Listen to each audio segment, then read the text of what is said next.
Hey,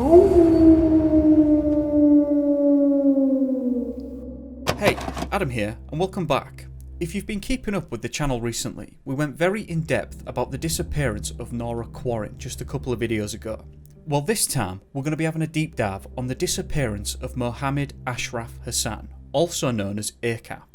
ACAP disappeared around 100 miles or so from the location of Nora's disappearance, and the circumstances are pretty strange, as you'll come to see.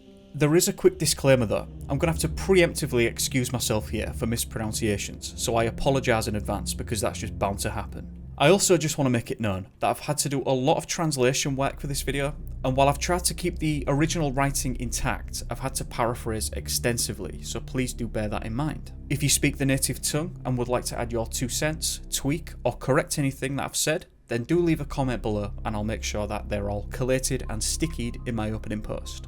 Now, with all of that said, let's zoom into the area in question.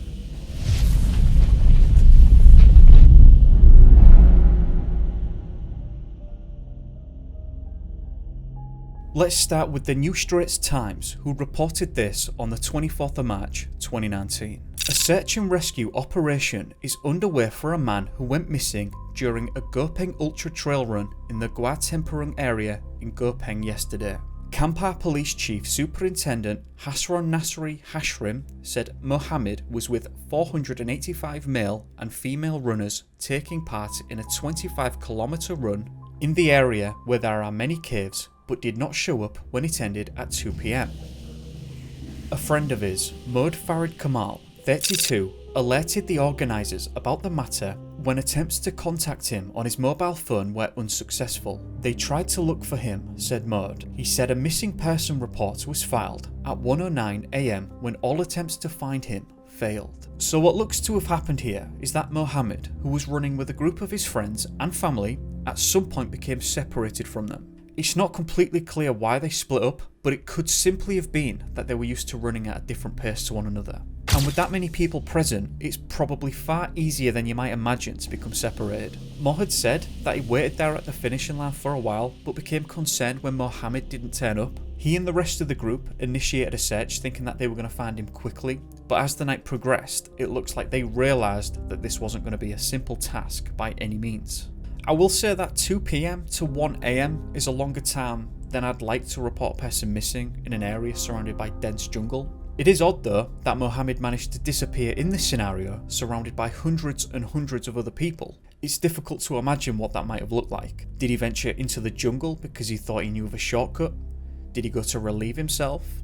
Did something catch his attention? It's not clear at all. On the 25th of March, we got to hear from the family and his sister, Siti Hassan, who sounded rather confident about Mohammed's abilities. This is what she said. "I am sure he can survive. This is his hobby and he gets a lot of satisfaction with climbing and participating in running. He is a climbing coach at work. He really understands the safety aspect. In fact, he is wearing a bright shirt." On the 25th, searchers found a water bottle that they thought belonged to Mohammad, and this was located near to his last known position. And that's pretty odd, actually. Why on earth would he leave that behind? Mohammad seems to have spent a lot of time in these areas, and as his sister was getting at, he has a good chunk of experience in these areas. In the location of the bottle, there was no evidence of foul play or struggle, nor was there any evidence of an animal attack. Here's a statement by Yunus Abu, who was a leader of the search effort. A total of 130 people were involved in the search and rescue operation. The operation was intensified after finding the water bottle belonging to the victim yesterday. That was the first clue found in this operation. Members from various agencies are divided into 3 groups with 30 members searching in the checkpoint area. It is understood that the victim is in the top 100 participants in the event. Just to be clear, this search effort involved tracking dogs too, who obviously wasn't able to detect Mohammed's presence. We also get to hear more about Mohammad. Here's what the Satu Johor News reported. The disappearance of Mohammad, 29, who works as a laboratory assistant at the Mawar District Health Clinic, is still a mystery after the search operation conducted since yesterday failed to find any clues. Mohammed's mother, also named Siti, 62, said that he was a diligent person. Mohd described Mohammad as a very active person that enjoys extreme sporting activities. He also said, "When I realised he was missing, I burst into tears and hoped the authorities could find him as soon as possible. He has now been missing for 3 days and his condition could be very weak at this time." On the 26th, we learned that the search and rescue teams had not found any new clues at all in their search for Mohammad. Other than the water bottle, they weren't finding anything at all. They weren't finding footprints, nor was there any indication at all where he might have gone to, or even in which direction he might have travelled. Yunus Abu said this: "We will start the search at the place where the victim started until the location that the competition ended. Maybe that way we will find other signs. However, for today, there are no developments. We did not find any clues." The Kampar district officer, Khairul Anwar Ramli, basically stated that the location is a tourist area and is safe to be used as a recreational area. He said that lots of people come and go every week without issue. He said, "All participants completed the run safely, except for one who we were informed was missing and has not been found. This reported missing persons case is the first to occur, so we are quite surprised. Out of more than 1,000 participants, only Mohammad has vanished." You'll notice that earlier, a previous article stated that there were 485 participants, while Carol stated that there were over 1,000. I can't for the life of me figure out which is right.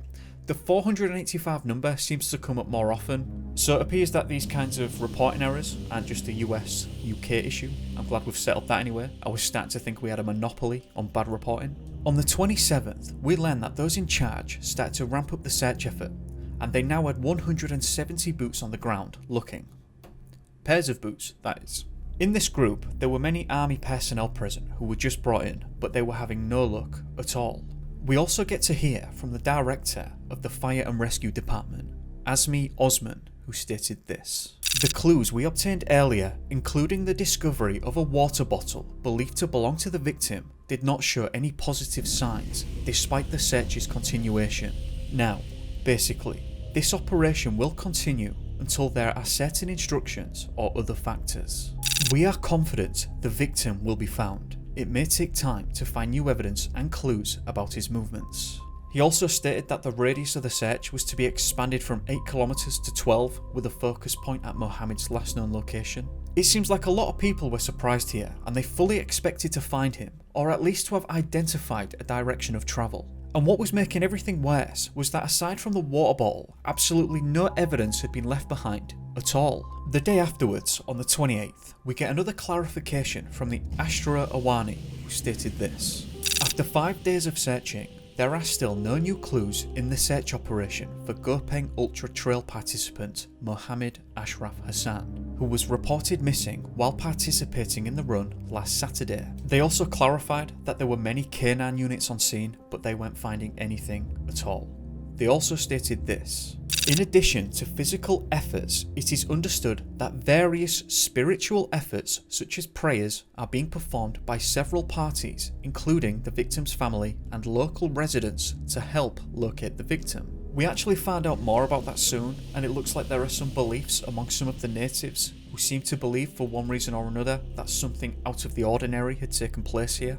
The Sinharian reported this: "Mohammed Najib Matlazim, whom was involved in the search and was a director at a health clinic when referring to the disappearance, said this: The environment where the victim is suspected to be missing, there is a possibility that the case is closely related to the interference of subtle beings." He went on, "This is not impossible to happen because even before this, there have been cases of people being lost in the forest finally to be found and in such a situation. So it is good that we continue using the two methods. I hope the victim can be found immediately and safely." There'll be more on this soon. On the 29th, we get an important update on the search and some interesting information regarding the disappearance. This was reported by the Sinaharian. The search operation for Mohammad will enter the last day tomorrow. The operation, which was carried out by 170 members of various departments and agencies, still failed to find any clues that gave a positive result. Yanis Abu said, "The rain every evening and the slippery ground to some extent makes it very difficult to organise efficiently. Some participants have confirmed that the victim was seen at checkpoint 10 and we have instructed members to repeat the search for the victim on the original route, starting from the beginning to the finish area. We also leave it to the police to assess other aspects besides being lost in relation to the disappearance. That's interesting, and while it wasn't said outright, that's the first time I'm hearing anyone say something even remotely associated with the idea of foul play, which is certainly a possibility here. The problem is, as has already been described already, there was absolutely no evidence at all of this being the case, though to be fair, there's no evidence of anything else either. It's also important to note here that Mohammad had been missing for around a week at this point. Given that Mohammad had been involved in this race for a long time and was in the top 100, it's fair to say that he will have known this area fairly well. So I'm finding it somewhat difficult to believe that he just got lost, though I'm not saying that's impossible or anything like that. Of course it is. It's just unexpected is what I'm getting at. And would he just leave his water bottle behind? Why? If that is the case though, unless he found a source of water quickly, he would have become basically delirious. It's hot, and given that he wasn't found must mean that he was on the move constantly. If we're assuming that he wandered off, of course. In that kind of delirious state, the likelihood is that he would have continued wandering deeper and deeper into the jungle before, well, you know. However, you would surely have expected to find footprints at some stage during the search. It was reported as raining each night, so visible footprints would be seen here. And just to reiterate this point, the search dogs could not locate him either. Okay, it's time for things to get weird, so let's get bizarre. The Sajid had reported a strange experience that the searchers had experienced. I've translated this to the best of my ability. This is what was said. Today, a group of searchers climbed to the top of Bukit Batu Putih. When nearing the top, the searchers were greeted by drizzle. We engaged in the Asar congregation at the time and prayed for Muhammad's return. After this prayer, we continued searching for Muhammad, who is said to be hidden by subtle beings. In a quiet atmosphere, accompanied by drizzle, strange things happened. The majority of the 16 people who were there heard the sound of motorcycles at the top of the hill. They also heard the sound of people talking slowly. Next, there appeared a picture of a location in the minds of the 16 people present. The majority are given the impression of large boulders, and one looks like a big white rock. But what is more surprising is that there is a SRG present who is often the first person to reject strange things and practices, who saw something different from everyone else.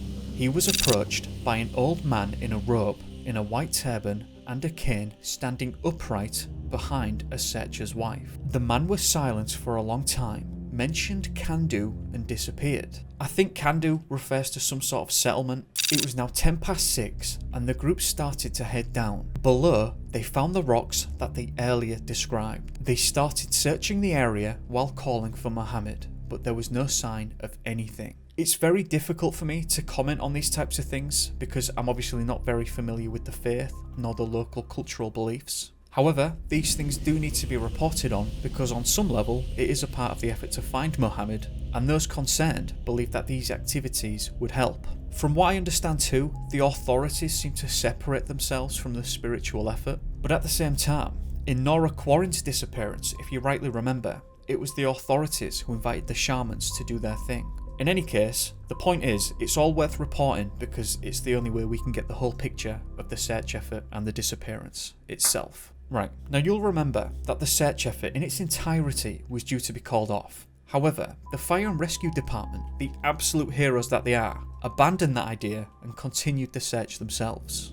Obviously it was far more scaled down than the previous effort, but they were not ready to give up. The Astrawani reported that the Director General of the Fire Department stated this: "We will continue the search even though some of the multi-agencies have stopped. Only at certain times we cannot enter. It is forbidden." Mohammed also did not rule out the possibility of the existence of mystical elements. So it does seem as though this idea was something they were taking seriously because it keeps coming up. I actually found an interesting statement on the search and on the area itself. This was reported by the New Straits Times. Police Chief Datuk Razarudin said that the SAR operation would be reactivated should there be any new leads. He said, "The previous SAR operation had involved about 800 people from various agencies such as police, Fire and Rescue Department, Civil Defence Force, People's Volunteer Corps and villagers. However, the efforts were to no avail, and we have also searched for the man at all locations, including the location which he was reported missing. It is impossible for him to have fallen off the cliff or somewhere, as the track is safe and convenient. Well, that's very interesting, because Datuk is basically making the point that there aren't really any dangerous locations within the surrounding areas. So what happened to him then? He's running with the other hundreds of participants, something happens, and then his water bottle is found, and absolutely nothing else to indicate what might have happened. It's easy to say, oh, well, that must mean there was foul play. But without evidence of that, it's really hard to make that claim. On the 1st of April, we get some more odd information from the Sinaharian. Mohammed's brother, Mohd Zaharuddin, had this to say. We searched yesterday around Gua Tempurum because my mother had a dream and she noticed the area of Gua Tempurum. Even some medical practitioners saw the same thing. They said they saw Mohammed there, so we tried there. We then get some interesting information in regards to Mohammed's phone. On the 23rd of March around noon, Mohammed's phone line was still working, but the call made by his wife was not answered. He explained that the next call was made around 3 PM after Mohammed had failed to reach the finish point of the track, but the phone line was closed. That's odd, so the phone was either turned off or had found its way to a location where there was no reception now. This hasn't been mentioned, but it would have been interesting to know if Mohammed had any enemies or anything like that. If he was taken somewhere by force, you would have expected to find evidence of a struggle, probably around the location of the water bottle, patches on the ground that indicate something like that, but there wasn't. Also on the 1st, we actually get a very short specific statement on the search dogs from the Balan. Detective search dogs also failed and were dizzy. What do we mean by dizzy? Do we mean leading the searchers in a circle? Why would that be? And is that what they actually mean there? Unfortunately, there was just no follow-up on that statement at all, and I couldn't find any mention of that again. We actually have to get back to the more unusual ideas floating around now, because I came across an article by the M-Star titled this. Is it true that elves refuse to let go of ACAP? This is what was said. The mystery of the disappearance of ACAP has entered its 11th day and is still a question mark for all Malaysians who are worried about the fate that befell him. ACAP's disappearance has also given rise to various versions among people who discuss the cause of his disappearance without any clues, including the idea that he may be being hidden by elves. In fact, various mysterious incidents were also told to happen to the volunteers who participated in the ACAP search mission at the scene, such as being disturbed by subtle beings, as well as appearances and many more. One of the volunteers, Amiruddin Daud, 58, when contacted by M-Star, also shared a creepy experience during the several days of the search effort. Amiruddin said that disturbances in the forest are actually normal. Moreover, it is the abode of creatures that are invisible to the naked eye. He said that during the search, some of his acquaintances who also participated in the mission had faced an anxious situation, including being approached by an old man who tried to address them about ACAP's whereabouts. Not only that, during their stay in the forest, there was an incident where they were suddenly touched on the head or shoulders. It looks like the creatures may be familiar, but when looking for ACAP, we once heard the sound of a motorcycle engine, as well as the traditional song of Inang jerking, which made us look at each other. Talking about the mystery of ACAP's disappearance due to being hidden by goblins, Amiruddin did not rule out the possibility because it had happened before. In fact, he said a total of 30 medicine men were brought into the forest in an effort to bring ACAP home safely, but so far had failed. Some may say it is nonsense, but this goblin does exist and it is a creature created by God. Before this, there was also an incident of a man disappearing for 2 weeks without being detected, but was finally found in an area they had previously searched. Well, that part sure seems familiar, doesn't it? I'm not actually sure whose disappearance he's referring to, but I will try to find out. If you know who he might be talking about, then do leave a comment below and I'll have a look. You can just tell that there was a lot of confusion surrounding this disappearance. You can tell that from the reporting in general and from what people were saying. Halim Ismail was a Perak State Forestry Department ranger, and this is what he had to say. Personally, It is a difficult mission when the search based on pictures and witnesses fails to find any clues despite the use of tracking dogs. The situation forced us to re-simulate the competition based on the witnesses who were near the victim. His disappearance was seen as strange when his last location was close to the village. I have participated in various operations to track down climbers who are lost or in need of help, but this operation really tested the expertise and perseverance of all parties involved. Sears.com actually reported something interesting, and they said that apparently the water bottle was confirmed as not belonging to the victim. I couldn't find any follow-up on that at all. I never saw any other source mention that, so I don't know what to make of it. If the bottle literally didn't belong to him, then there are no clues at all. Zero. Okay, the next interesting article that I found was by the apakatarang.com, whose article was titled, "Lost Gopeng Ultra Trial Participant, Is There a Mystical Element?" Here's what they had to say. There are rumours that the disappearance of Mohammad Ashraf has something to do with mystical elements, as the location of the run was carried out in a forest where unusual events have been reported in the past. Although there is no indication so far on Ashraf's condition and location, people believe there is a possibility that his disappearance is closely related to mystical elements. Because often, when a person goes missing, they are found quickly. But for weeks, the disappearance of Ashraf remains a mystery. This line of thought was further reinforced by allegations by residents who said the area on the hill was a home of supernatural beings. Some residents claim to have seen a group of unfamiliar people carrying torches up the hill. It is not certain whether it is true or not, but as people of faith, the existence of the supernatural is undeniable. Right, so they also list some of the superstitions, and rules even, of what not to do in the forest. Here's what was said. Manners entering the forest cannot be taken lightly. There may be some of us who consider the matter absurd, but the advice to enter the forest should not be taken lightly. Even though one cannot be seen in the forest should be respected. You should not gossip, shout indiscriminately, or laugh excessively, urinate or spit, because every place has its owner and master that we cannot see with the naked eye. Also, you should not joke or say things in a negative manner, and you should not do so whilst calling a friend's name.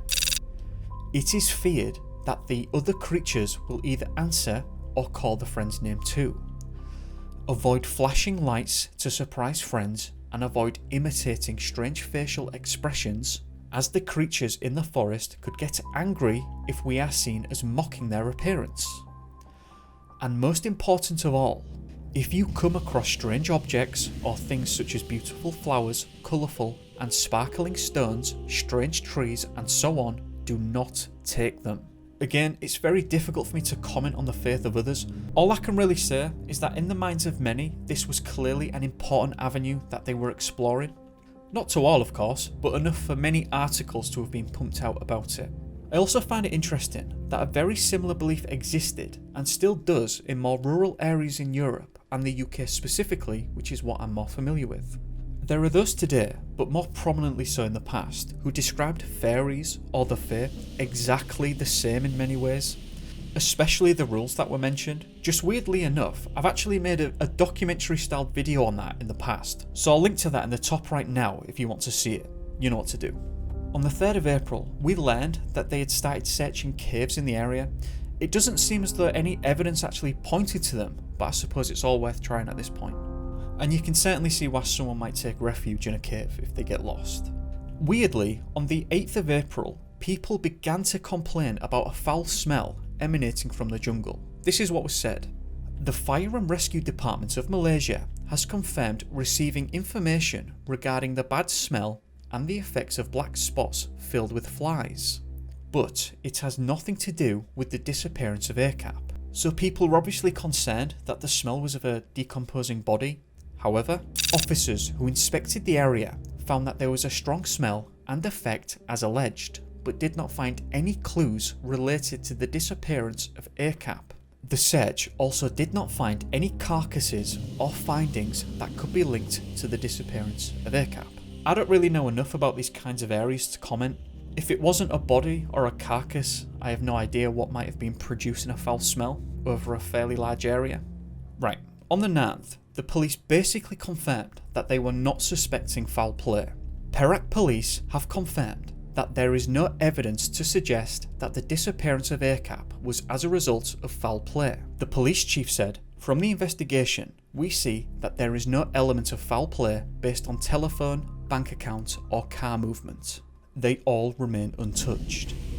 Family and friends have also made us aware that ACAP did not have any external problems or enemies.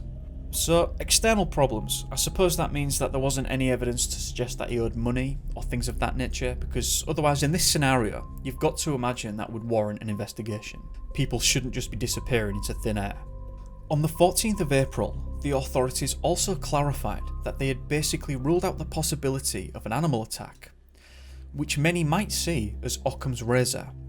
Except when this happens, there's usually just a scatter. In any case, the police chief stated this: "We have looked into the possibility of him being attacked by wild animals, but we are sure this area is safe from any form of animal attack. There are also no past records of such attacks, and even if this had have happened, we wouldn't have missed him with this massive search effort." He also stated this: "This case is different from other missing person cases that we have investigated.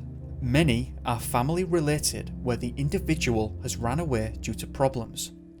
This is not the case here." It was also clarified that the area again had been scoured by tracker dogs, but they failed to find anything at all, no scent or indications as to where he might have gone. On the 17th, we learned that because no new leads were coming up at all, the search was called off, but the villagers weren't ready to give up yet, and it looks like they basically took over the search effort. They really wanted to find him, as you can probably imagine. Around 4 days into the search, a group of the villagers discovered a pile of bones at Gua Kandu, which is in the general area in question. Datuk had this to say: "Villagers found one long bone which resembles a fibula, as well as 8 smaller pieces of bones. If the bones belong to a human, we will run a DNA test to determine whether they are Mohammed's." It's important to note though that we later learned that they weren't Mohammed's bones and were actually quite old. Right, we're about to get weird again. We've spoken about some of the more unusual beliefs shared by some of the locals as to what may have happened. I came across a blog post written on the 2nd of May 2019 that actually gets into some specifics and more detail about these beliefs. What I've quoted is only short, but here's what was said. "Many Malaysians, particularly Malays, suspect that the victim was lured away by Orang Bunyan." Who or what are the Orang Bunyan? They are beings in Malaysian, Bruneian and Indonesian folklore that are said to be invisible to most humans except those with the sight. While the term is often translated as elves, it literally translates to hidden people or whistling people. Their appearance is nearly identical to humans, dressed in Southeast Asian style. There was more unusual news too. The Sinaharian reported that ACAP's brother, Mohud, said this: "I am still looking for you, brother. On April 28, the search and rescue operation in the cave found chilies in the middle of the jungle, bones, stones, and extraordinary sized footprints." That may have been a slightly awkward translation attempt on my behalf there, but I'm pretty sure that he said chilies, or at least he was referring to food, I think. The big footprints were never elaborated on though, and it would have been interesting if a description had been given. Normally I'd probably be able to dig up more information, but when reporting on a case that was primarily reported in the native tongue, I can't be as eloquent when searching, unfortunately. There was basically radio silence for a while until the 14th of June, where the discovered bones were confirmed as not belonging to Mohammed. This was reported by Datuk. Based on the DNA analysis, it can be confirmed that the bones are not that of Mohammad Ashraf. They are those of an unknown person. To tell you the truth, after the 14th of June, there just weren't any significant updates to report on. There were updates, but the updates consisted of nothing other than reporting that there were no new updates, and that nothing had been found. There was a second search launched by the fire department in 2020, but like everyone else, they couldn't find a single trace of ACAP. So as it stands, up until the date of this video, not a single clue has ever emerged in regards to his disappearance. It's difficult to know how to conclude this one. Obviously, Occam's razor might suggest that he wandered into the jungle, got lost, and ended up deeper and deeper. It's worth pointing out that the search was absolutely massive and extensive with lots of canines. The people, as well as the dogs, came up empty-handed. Would you have expected otherwise here? You'd like to think that there might have been at least a single clue left behind. The authorities seem to have ruled out both foul play and an animal attack, and how either occurred here with absolutely no evidence at all is difficult to explain, especially with the animal attack. That's the least likely scenario based on the evidence we have present, which is basically nothing, because we're having to look at what we didn't find. The final suggestion from some of the locals was less traditional and more of an unusual origin, but it inherently can't be proven, and unless you're familiar with these beliefs, you can't really say a whole lot about it. I'm going to hand this one over to you now though, in the comments section below. Based on what you've heard here, what do you think happened? I'd just like to take a moment to thank you all for watching, and I'd just like to say a massive thank you to the patrons as well. Thank you very much for all of your support. Now with that being said, I hope that you have a good day, or evening, depending on where you are, and I'll see you in the next one. Be safe guys, peace.